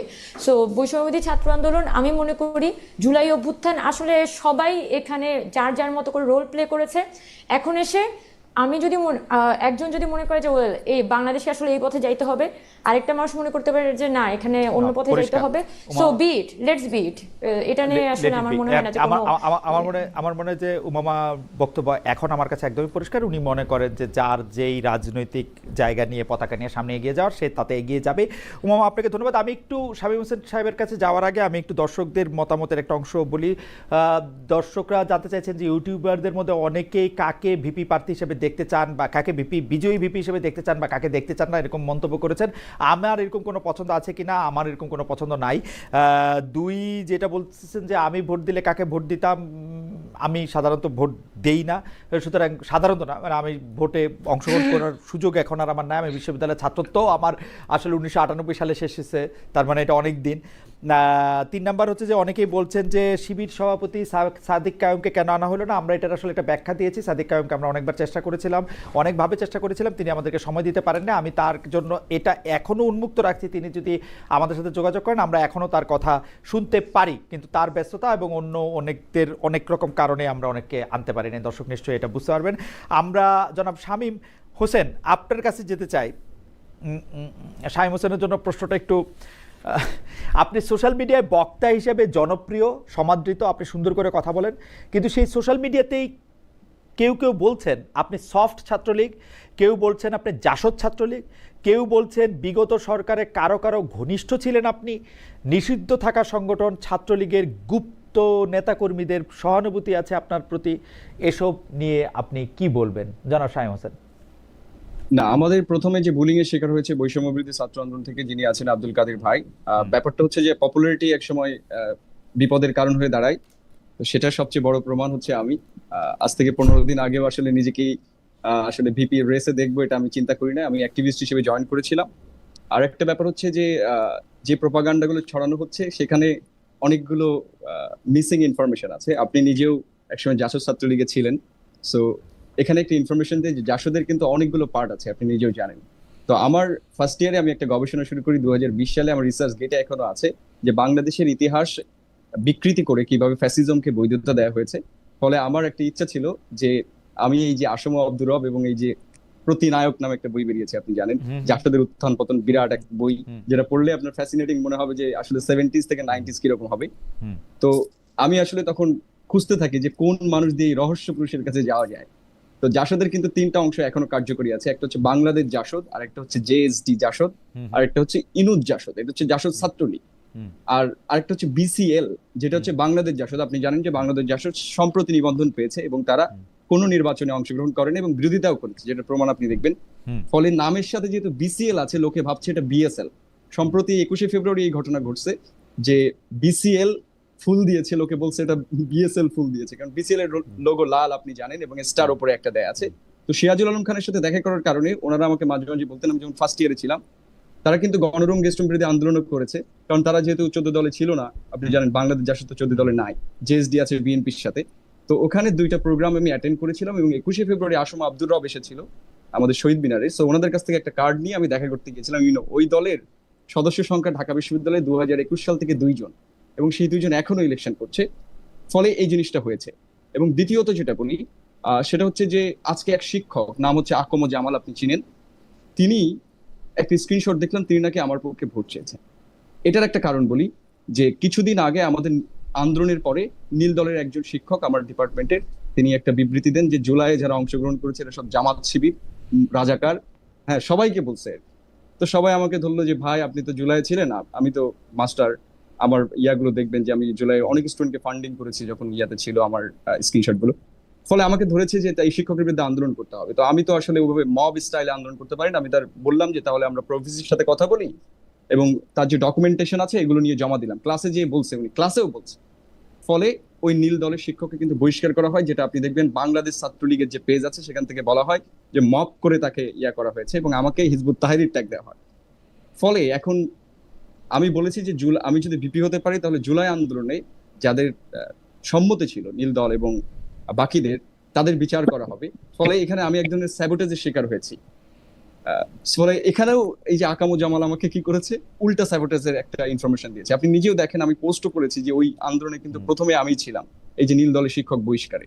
ফলে তারা মনে করছে আমি যদি ভিপি হই তাহলে তাদের কিন্তু বিপদ আছে। তো সেই জায়গা থেকে আসলে আমাকে ক্রমাগত ট্যাগিং করা হচ্ছে। এখন আপনি যদি সিরাজুল আলম খানের সাথে দেখা করার কারণে আপনি তাদের মেম্বার হয়ে যান, বিসিএল, আমি আবারও বলছি এটা বিএসএল না, আপনি নিজেও জানেন বিসিএল কি জিনিস। তো সিরাজুল আলম খানের সাথে দেখা করলে আপনি যদি জাসদ হয়ে যান তাহলে আমার আসলে কিছু করার নেই। এবং দেশের অনেক বুদ্ধিজীবীর সাথে আমার পরিচয় আছে বই পড়ার কারণে। এখন সেখানে আমার ফরদ বাজার সাহেবের সাথে পরিচয় আছে, সলিমুল্লাহ খান স্যারের সাথে পরিচয় আছে। কিন্তু একজন যদি অপরাধ করে সেটা দায় কেন আমি নিতে যাবো, সেটাও বিষয়। এবং জুলাইয়ের 15 তারিখে আমি একটা স্ট্যাটাস দিয়েছি, যেটাও আপনি দেখতে পাবেন, যেখানে আমি বলেছি যে আমি মারা গেলেও যেন এই সকল মানুষজন না আসে। তো এরপরেও তো আসলে যারা জুলাই অংশগ্রহণ করেছে তারপরে তো এই ধরনের প্রশ্ন আসার কথা না। এখন আমি যখন এই যে মিডিয়াতে দেখা যাবে যে আমি একটু বেশি জায়গায় চলে গেছি, তখনই দেখা যায় ক্রমাগত, এবং আমার কাছে প্রমাণ আছে, তাদের একটা কোচিং সেন্টারের গ্রুপ থেকে এইভাবে ফ্রেমিং করে আসলে প্রচার করা হচ্ছে, এবং বিদেশি সাংবাদিক ব্যবহার করে দেখবেন আপনি সেগুলা ফ্রেমিং করা হচ্ছে যাতে আমাকে আটকানো যায়। সাইম হোসেন, মনে আমার আপনার বক্তব্য মনে পরিষ্কার। জনাব আব্দুল ইসলাম খান, আমি দ্বিতীয় প্রশ্ন নিয়ে আপনার কাছে আসি, যে রাজনৈতিক সরকারগুলি কিন্তু আমরা দেখেছি যে 1971 সালের পর থেকেই ডাকসু নির্বাচনকে একরকম এড়িয়ে চলে, কেউ কেউ 2 পা এগিয়ে বলতেও চায়, ভয় পায়। সেজন্য আমরা যতগুলি বছর পার হয়েছে ততগুলি ডাকসু আমরা দেখতে পাই নাই। আমরা দেখেছি আওয়ামী লীগ সরকার একটি ডাকসু নির্বাচন দিলেও সেই ডাকসু নির্বাচনের ফল তারা পুরোপুরি পক্ষে আনতে পারেনি। ভিপি নূর দাঁড়িয়ে গেছেন সেখানে ভিপি হিসাবে, এবং সেটা পরবর্তীতে তাদের জন্য কোনো ভালো ফল বয়ে নিয়ে আসে নাই। আগামীবার যে নির্বাচিত সরকার আসবে তারা ডাকসুকে কিভাবে দেখবে? তারা কি ডাকসু নির্বাচন দিবে বলে মনে হয় আপনার, যদি জাতীয় রাজনৈতিক প্রেক্ষাপট থেকে একটু বলি? দেখেন, ডাকসু নির্বাচন নিয়ে আমরা যে এই জেনারেশনে যারা বেড়ে উঠেছে, পুরোটা সময় রাজনৈতিক অপসংস্কৃতিকে আমরা দেখেছি, এবং আমরা কিন্তু দীর্ঘ সময় ধরে আমরা মুসলিম ছিলাম। আমরা এমন না যে হচ্ছে যে 5 বছর একজনকে দেখেছি, আরেক 5 বছর আরেকজনকে দেখেছি। তো সুতরাং আমরা যে নতুন রাজনৈতিক সংস্কৃতির পথে আমরা হাঁটতে যাচ্ছি, যেটা আমরা শিকার হয়েছি, যেটা যেহেতু আনবো না, ফিরিয়ে আনবো না, তাহলে ধরে নিতেই পারি সামনে এরকম রাজনৈতিক অপসংস্কৃতি কিংবা ডাকসু আটকে দেওয়ার মতো কোনো ঘটনা ঘটার কোনো সুযোগ নেই। আমাদের বিরুদ্ধে অনেক অপপ্রচার হয়েছে। আজকের সকালেও দেখেন, অপপ্রচার করতে না পেরে সর্বশেষ যখন আমরা প্যানেল ঘোষণা করেছি, সেই প্যানেলের পরও মারাত্মকভাবে সাইবার বুলিং এবং সাইবার অ্যাটাক করা হয়েছে আমাদের আইডি গুলোকে। আমাদের প্রত্যেকটা ব্যক্তিকে নিয়ে নানান ধরনের গুজব প্রপাগান্ডা অনলাইন গুলোতে ছড়িয়েছে। এবং আজকে সকালে আপনি হয়তোবা জেনে থাকবেন যে আজকে সকালে ঘুম থেকে 9টায় ওঠার পরে আমি দেখলাম আমার যে নিজস্ব ভেরিফাইড আইডি, সেই আইডিটাকে ডিসেবল করে দেওয়া হয়েছে। আমি অ্যাপ্লাই করে সেটাকে যখন নিয়ে আসলাম তখন আরো 56 মিনিট পরে আবার সেটাকে ডিসেবল করে দেওয়া হয়েছে। সুতরাং রাজনৈতিকভাবে মোকাবেলা করতে ব্যর্থ হয়ে জনাব খান, ছোট করে একটা কথা বলি, মানে ব্যাপারটা তো আচ্ছা শেষ করেন আপনি। আমি যেটা বলছি, আমি যে রাজনৈতিক কনসেপ্টকে ধারণা করে আজকের এই জায়গাটাতে এসেছি, সুতরাং রাজনৈতিকভাবে মোকাবেলা করে ব্যর্থ হয়ে নানান ধরনের কথা বলে আমি কোনো ইতিহাসে যেতে চাই না। আমরা নতুন বাংলাদেশের নতুন প্রজন্ম, আমরা বাংলাদেশকে ওভাবে এগিয়ে নিয়ে যেতে চাই এবং আমরা বিশ্বাস করি আগামীকাল 9 সেপ্টেম্বর ডাকসু নির্বাচন হচ্ছে এবং আগামী বছর একই দিনে ঠিক 1 বছর পরে ডাকসু নির্বাচন ঢাকা বিশ্ববিদ্যালয়ের মাটিতে অনুষ্ঠিত হবে, সেটাই বিশ্বাস করি এবং সেটা বাস্তবায়নের সর্বোচ্চ কাজ করে যাবেন। জনাব খান, আপনাকে ধন্যবাদ। আমি একটু দর্শকরা অনেকে জনাব শামীমের কথা শুনে আমার একটু দৃষ্টি আকর্ষণ করেছেন যে আমি জাসদ ছাত্রলীগ করতাম কিনা। আমার শিক্ষা জীবনের প্রথম 2 বছর অর্থাৎ 1993 এবং 1994 আমি জাসদ ছাত্রলীগ ঢাকা বিশ্ববিদ্যালয়ে করেছি, কিন্তু সেই 1993 এবং 94-তে ওই 2 বছর জাসদ ছাত্রলীগ করার পর আমি আর কোনোদিন কোনো রাজনৈতিক দলের সাথে সম্পৃক্ত ছিলাম না। রাজনৈতিক দলের সাথে আমার কোনো সম্পৃক্ততা ছিল না এবং আমি কোনো সময় ভোটও দেই নাই কোনোদিন কাউকে কখনো। যাই হোক, একটু ক্লিয়ার করলাম, অনেক দর্শকের অনেক উৎসাহ সেটি নিয়ে। আমি একটু আবার আসতে চাই জনাব আব্দুল কাদের আপনার কাছে। জনাব আব্দুল কাদের, আপনাকে সমর্থন দিয়ে আরেকটি প্যানেলের জিএস প্রার্থী জনাব মাহিন সরকার নির্বাচন থেকে সরে দাঁড়িয়েছেন। যদিও আনুষ্ঠানিকভাবে সরার সুযোগ নেই, ব্যালটে তিনি এখনও আছেন। কেউ কেউ বলে থাকেন মাহিন সরকারকে সরানো হয়েছে মন্ত্রী পাড়া থেকে, অর্থাৎ জনাব আসিফ মাহমুদ সজীব ভুঁইয়া এবং জনাব মাহফুজ আলম জোর করে প্রভাব বিস্তার করে তাদের সরিয়েছেন। আপনি কি কোনো মন্তব্য করতে চান? কি বলবেন? দেখেন, আমি যতদূর জানি আমি একদম সেটাই বলি। ওই দিন ছিল শুক্রবার, আমি শুক্রবার ঘুম থেকে উঠে দেখি আমাদের মাহিন সরকার আর আমাদের জিএস পদপ্রার্থী বাকের মধ্যে 2 হাত তোলা ছবি।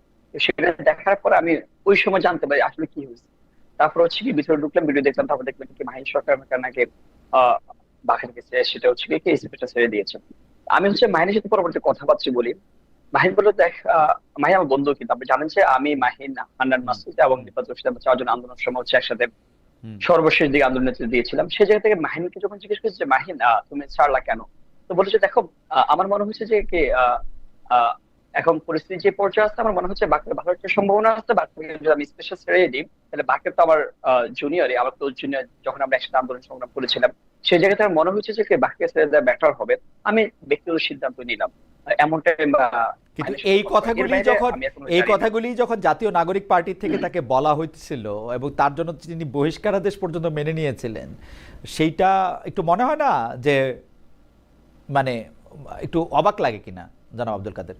দেখেন, প্রথম কথা হচ্ছে আপনি যদি বহিষ্কার কথা বলে মাহিন সরকারের বিষয়ে, তাহলে তো মাহিন সরকার তো তার আগের জায়গায় অ্যাডামেন্ট ছিল, সে কিন্তু বহিষ্কার করেও যাই করো সেটা মাহিন সরকারের বিষয়। কিন্তু মাহিন সরকার আপনার দাঁড়িয়েছিল, পরবর্তী কোন জায়গা থেকে কি হচ্ছে সেটা তো আপনার ভালো জানেন। যদি কি মাহিন সরকার চলে আসার পরে বহিষ্কার যদি উইথড্র করে দিত তাহলে বলতে পারতেন যে না, বহিষ্কার উইথড্র করা বিনিময় হচ্ছে সে ছেড়ে দিচ্ছিল, এমন কিছু হতে পারতো। আমার মনে হচ্ছে এমন কোনো কিছুই না।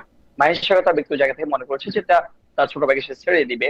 সে মনে করছে যে একসাথে তাদের সাথে জুলাই গণঅভ্যুত্থানে নেতৃত্ব দিয়েছিল, সেই জায়গাতে তারা এক হওয়া দরকার ঐতিহাসিক।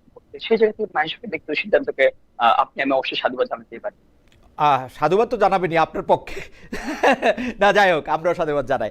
জনাব আব্দুল কাদের, আমি মামা ফাতেমা আপনার কাছে একটু জানতে চাইবো যে আপনি নির্বাচিত হলে ঢাকা বিশ্ববিদ্যালয়ের একাডেমিক সংস্কারের কথা বলেছেন। এটা আসলে আপনি জানেন কিনা জানি না, আমি যদ্দূর বুঝি আর কি, যে এটা তো ঢাকা বিশ্ববিদ্যালয় প্রশাসন বা সিন্ডিকেটের বিষয়। আপনার নির্বাচনী অঙ্গীকার ডাকসুর এখতিয়ারের চেয়ে বেশি ওজনের হয়ে যাচ্ছে কিনা? আচ্ছা, হ্যাঁ, অসংখ্য ধন্যবাদ। কিন্তু আমি মনে করি যে এখানে একাডেমিক সংস্কারের কথাটা মোটেও ডাকসুর এখতিয়ারের থেকে বেশি হয়ে যায় না। কারণ আমরা তো মূলত আমরা বারবার বলেছি যে আমরা কিন্তু এখানে ফ্যাসিলিটেট করতে চাই। আমি এনে এখানে প্রোগ্রাম করবো, স্পন্সর ডেকে, এগুলো তো ভাই আমি করব না। আমার মূলত আমাদের কাজটা হবে ডাকসুকে ব্যবহার করে এখানে প্রশাসনকে একদিকে পুশ করা এবং এখানকার পলিটিক্যাল ফোর্সগুলোকে একদিকে পুশ করা, যাতে ক্যাম্পাসটাকে আমরা একটা পলিটিক্যাল ইনস্টিটিউট থেকে একটা একাডেমিক ইনস্টিটিউটে কনভার্ট করতে পারি। এবং এটা এই ফ্যাসিলিটেশনটা সম্ভব যদি আমরা এখানে একটা কি বলা যায়, একটা ভিশন ক্রিয়েট করতে পারি। তো আমি এটাকে একটা ভিশন আকারে জিনিসটাকে প্রেজেন্ট করেছি যে ঢাকা ইউনিভার্সিটিকে পলিটিক্যাল ইনস্টিটিউট থেকে একাডেমিক ইনস্টিটিউটে পরিণত হতে হবে। সেটার জন্য বেসিক এই কাজগুলো আমি ফ্যাসিলিটেট করব। যেমন প্রথমে আমি বলেছি একদম ওপেনলি যে ক্রস ডিপার্টমেন্টাল ক্রেডিট ট্রান্সফার, ধরেন আপনার এক ডিপার্টমেন্ট থেকে আরেক ডিপার্টমেন্টে চাইলে সে একটা ওপেন ক্রেডিটের মতো যেরকম হয় একটা কোর্স সে চুজ করতে পারবে। পাশাপাশি দেখা যাচ্ছে শিক্ষক মূল্যায়ন পদ্ধতি, এগুলোর কথা আমরা বলেছি। আবার রিসার্চ বাজেট বাড়ানো, রিসার্চ কিভাবে করে রিসার্চ বাজেট ঢাকা ইউনিভার্সিটি আসতে পারে, এগুলো ফ্যাসিলিটেট করা। ডাকসুকে এগুলি করতে পারে, আমি মনে করি যে এটা অবশ্যই ফ্যাসিলিটেট করতে পারে। কারণ আমি আপনাকে একটা উদাহরণ দিতে পারি যে যখন লাস্ট হচ্ছে 5 আগস্টের পরে ইউজিসি হচ্ছে নতুন করে, মানে ইউনিভার্সিটি গ্র্যান্টস কমিশন যখন নতুন করে রিফর্ম হয়েছিল, তখন তাদের পক্ষ থেকে কিন্তু এই ধরনের রিসার্চ নিয়ে তারা অনেক কিছু করবে, এই ধরনের চিন্তা ভাবনা ছিল। আমি শর্ট করে শেষ করি, তাহলে আপনি জিনিসটা করতে পারবেন। তখন ঢাকা ইউনিভার্সিটিতে তারা একটা ইনোভেশন ফেস্ট করবে, ইনোভেশন এন্ড রিসার্চ ফেস্ট করবে সেন্ট্রাল ফিল্ডে। কিন্তু সমস্যা হচ্ছে প্রশাসন এখানে একটা বড় বাধা হয়ে দাঁড়ায়। প্রশাসন তারা বুঝতেই পারছিল না যে এখানে কেন আসলে এই এখন রিসার্চ এবং ইনোভেশনটাকে ফ্যাসিলিটেট করা দরকার। তো শিক্ষকদের মধ্যেও কিন্তু বিভিন্ন পক্ষ আছে, অনেক শিক্ষক কিন্তু আছেন যারা চান যে ক্যাম্পাসের মধ্যে এই ধরনের কাজগুলো হোক। এখন ডাকসু যখন ছাত্রদের প্রতিনিধি নির্বাচন করে আনবে, তখন কিন্তু অ্যাকচুয়ালি ছাত্র প্রতিনিধিরা যদি ওই ক্যালিবারের হয়, তাহলে এই কাজগুলো ফ্যাসিলিটেট করা অবশ্যই সম্ভব। আমি যেটা বারবার বলছি যে ক্যাম্পাসের মধ্যে আপনি যে সিনিয়র সিন্ডিকেটের কথা বলছেন, আমরা আমি আশা করি যে আপনার কথা শেষ হইছে, আমি একটু বলি। হ্যাঁ, সেটা হচ্ছে আমরা কিন্তু শুধুমাত্র মানে ডাকসুর যে এখতিয়ারের ভিতরে যা যা আছে ওই জিনিসটার মধ্যে যদি আমরা সব সীমাবদ্ধ রেখে দিই, তাহলে কিন্তু এটা সম্ভব না। আমাদের অবশ্যই এটা এখানে একটা ভিশন ক্রিয়েট করতে হবে। এবং ডাকসুর কিন্তু অবশ্যই ডাকসুর একটা গঠনতান্ত্রিক সংশোধন দরকার। সিনিয়র সিন্ডিকেটের মধ্যে যদি আপনি কোনোভাবেই ডাকসুর নির্বাচিত ছাত্র প্রতিনিধি এখানে না থাকে, তাহলে কিন্তু অ্যাকচুয়ালি আমরা ক্যাম্পাসে পরিবর্তন আনতে পারবো না। সো ডাকসুর যেহেতু এখানে একটা বিশাল সফট পাওয়ার আছে, তাহলে নির্বাচিত হওয়ার পরে অবশ্যই আমরা যারা প্রতিনিধিরা আছি, আমাদের পক্ষে এখানে বড় ধরনের পরিবর্তন আনাটা সম্ভব। কারণ এটা একটা একটা গতানুগতিক ডাকসু না। আমার মনে হয় যে আপনার বক্তব্য শেষ হয়েছে, কিন্তু আসলে এখন যে ডাকসু আছে সেই ডাকসুর মধ্যে আমি এটার এখতিয়ার দেখতে পাচ্ছি না। আপনি বলছেন যে সেটাও আসলে পরিবর্তন করা দরকার, তো এটা তার একটা দাবি, এটাকে নিশ্চয়ই আপনি এগিয়ে নিয়ে যাবেন, সেটা আপনার প্রেরোগেটিভ, আপনি যেটা করতেই পারেন। আমি একটু জনাব শামীম হোসেন আপনার কাছে আসি। শামীম হোসেন, আপনি নির্বাচনী প্রচারণার সময় নিজের নিরাপত্তা চেয়ে জিডি করেছেন, আপনার অভিযোগ কার বিরুদ্ধে? কোনো প্যানেল থেকে কি আপনাকে কোনো হুমকি দেওয়া হচ্ছে? না, এখানে আমি মূল ব্যাপারটা বলি যে আমার যে ইশতেহার সেটা আপনি দেখেছেন স্টুডেন্টস অটোনমি, এবং সেই স্টুডেন্ট অটোনমির মূল বিষয়টা হচ্ছে যে আমার কাছে মনে হয়েছে যে যারা ডাকসু ইলেকশন করছে তারা ডাকসু জিনিসটাই বোঝে না। কারণ ডাকসু আপনি 1923-তে যখন শুরু হয়, তখন ডাকসুতে বলা হয়েছে যে it will produce leaders, elite ব্র্যাকেটে, এলিট মানে হচ্ছে যারা সুনাগরিক। তো তার মানে আপনিও ডাকসুর ভিপি হতে পারেন। এবং ডাকসু থেকে পরবর্তী 50 বছর যারা বেরিয়েছে সবাই শিক্ষক হয়েছে। আপনি যে কিছুদিন আগে নারী ভিপি মারা গেলেন, উনিও নিজেই প্রফেসর ছিলেন। সো আপনি একটু ব্যাপারটা বুঝতে পারবেন। সো ডাকসুকে সবাই ভাবছে যে এটা মনে হয় সেকেন্ড পার্লামেন্ট, যে কোনো কিছু মানে একটা উন্নয়ন কাজ করতে পারে। ডাকসু কিন্তু উন্নয়ন কাজ করার প্ল্যাটফর্ম না, এটা হচ্ছে যে একটা অ্যাকাউন্টেবিলিটি তৈরি করার প্ল্যাটফর্ম, যে অ্যাডমিনিস্ট্রেশনের সাথে এবং আমাদের আদার্স যে অর্গানগুলো ইউনিভার্সিটিতে ফাংশন করে সেখানে স্টুডেন্টের যে ভয়েসগুলো আছে, কথাগুলো আছে, এগুলো সেন্ড করা এবং সেন্ড করার প্রতিনিধিত্ব তৈরি করা। এবং আমরা যে ডিসকোর্স বলি, পলিটিক্যাল একটা ফ্রেম, সেটা ঠিক আছে জনাব হোসেন, মানে আমি মোটামুটি বুঝতে পারছি। আর উমামা এই জিনিসটাকে একটু পরিবর্তন করতে চান, সংস্কার করতে চান। উমামার মনে হয় ডাকসুর যে এখতিয়ার সেটাকে একটু বাড়ানোও দরকার। উমামা সেটা বলেছি। সেটা হচ্ছে যে 28 আগস্ট থেকে একটা কোচিং সেন্টারের টিচার্স প্যানেলে আমাকে জানানো হয় যে এই ছেলেটার তো হাইপ উঠছে, ওকে যেমন হোক দমাইতে হবে। তো দমানোর জন্য ওই যে দমানোর জন্য নানা ধরনের তথ্য সেখানে দেওয়া হয়। আমার কাছে সেগুলোর স্ক্রিনশট আছে, এবং আজকেও আপনি দেখতে পাবেন যে আমাকে নানা ধরনের ট্যাগিং করা হয়েছে। যখনই আসলে আমি তো 15 দিন আগেও কোথায় ছিলাম, আমি পড়াচ্ছিলাম এরকম জায়গায়, যখনই আমার মানে ভিডিওগুলো আসলে বিভিন্ন মিডিয়া থেকে যাওয়া শুরু করলো, তখন আমি যাদের কম্পিটিটর হয়ে উঠছিলাম তারা নানা ধরনের প্রোপাগান্ডা চালানো শুরু করেছিল, এবং আজকে তার একটা চরম রূপ আপনি দেখতে পাবেন। তো এটা আমি আগে থেকে ফেয়ার করেছিলাম, যেটা আমাকে একটা মেন্টালি হার্ম করা হতে পারে যে কোনো গ্রুপ থেকে, সেটা আমি মেনশন করতে চাচ্ছি না, কারণ আমি অলরেডি বলেছি আমি তো ইডিওলজিক্যাল পলিটিক্স করছি না। আমি স্টুডেন্টের জায়গা থেকে ইলেকশনে এসেছি, জাস্ট যেটা ডাকসুর গঠনতন্ত্রে আছে। এখানে কিন্তু আপনি ছাত্র দল হিসেবে ইলেকশন করতে পারবেন না। ভাইও ইলেকশন করছে, সে ছাত্র হিসেবে ইলেকশন করছে। ডাকসুতে কোনো প্যানেল সিস্টেমই নাই। যে প্যানেলটা করা হয়েছে এটা স্ট্র্যাটেজিক্যাল প্যানেল। সো ফলে অ্যাবনর্মাল জিনিসটা এখানে একটা নর্মালাইজ করা হয়েছে। আমার কথা হচ্ছে পুরো বিশ্বে আপনি অক্সফোর্ড ইউনিয়নের প্রেসিডেন্টকে চিনেন, আপনি বলতে পারবেন না, কিন্তু আপনি ঢাকা ভার্সিটির ভিপিকে নামও মুখস্থ আছে অনেকের। ফলে আমি বলেছি যে সংস্কৃতিটা আমাদের আছে, এই জায়গাটাতে পরিবর্তন আনতে হবে। Okay. এই ডিসকোর্সটা আমি বাজারে ছাড়তে পারতে হবে, এটা আমার সবার কাছে উপস্থাপন করতে না হবে। জনাব হোসেন ওই আপনাকে, জায়গা থেকে আমি আপনাকে যখন অনেক করেছি- ধন্যবাদ। জি, শেষ করেন আপনি। যখনই করেছি তখন যারা বলেছি পলিটিক্যাল সেটেলমেন্টের অংশ, আমরা মনে করি যে ঢাকা বিশ্ববিদ্যালয়ের প্রত্যেকটা শিক্ষার্থীর অধিকার কোনো একটা পলিটিক্যাল সেটেলমেন্টের পার্টির কাছে দিতে হবে, এরকম তো না, আমাদের একটা ভয়েস থাকতেই পারে। ফলে আমার চারিদিক থেকে একটা ভয় তো কাজ করবেই যে আমি আসলে চারিদিক থেকে অ্যাটাক হইতে পারি, এবং নানা জায়গা থেকে হয়েছে। এইটা তো ব্যাপারটা এখন এরকম দাঁড়াইছে যে ডাকসু নির্বাচনে যে জিতবে সে বোধহয় আগামীতে সরকারি গঠন করে ফেললো, বাংলাদেশ দখল করে ফেললো, বা হ্যাঁ, এরকম একটা ভাব। বা যে হারলো তার একদম সব চলে গেল। আমরা আসলে এটা মনে করি না এবং এটা মনে করতে চাই না। এটা মনে করার নানা রকম কুফল আমরা দেখতে পেয়েছি যে রাজনৈতিক দলগুলো আসলে ডাকসু দিতে চায় না। দীর্ঘকাল সময় পর্যন্ত আমরা ছাত্রদের অধিকার নিয়ে আমরা কোনো কথা শুনি নাই। এইবার আমরা এটা খুবই আশাবাদ নিয়ে দেখতেছি যে ছাত্রদের অধিকার নিয়ে, ছাত্রদের কথা নিয়ে কথা বলছেন। আবিদুল ইসলাম খানের কাছ থেকে একটু জানতে চাই। আবিদুল ইসলাম খান, আমি আপনাকে একদম স্পেসিফিকলি বলতে পারি যে গত অনেক বছর, মানে আমি আসলে ঠিক স্পেসিফিকলি বললে হয়তো 2016 বলা উচিত, সেই সময় থেকে আমরা দেখছি যে অনেক আগে থেকে যে শিবির নাম দিয়ে বা যে কোনো লোককে ছাত্র শিবিরের লোক বলে ছাত্রলীগের যে নিপীড়ন, সেই নিপীড়নের প্রতিবাদ আপনি করেছেন। সেই প্রতিবাদ করতে গিয়ে আপনি নির্যাতিত হয়েছেন। গত কয়েক বছর আন্দোলন সংগ্রামে এই ছাত্র শিবিরের নেতাকর্মীরা আপনাদের সহযোদ্ধা ছিলেন রাজপথে,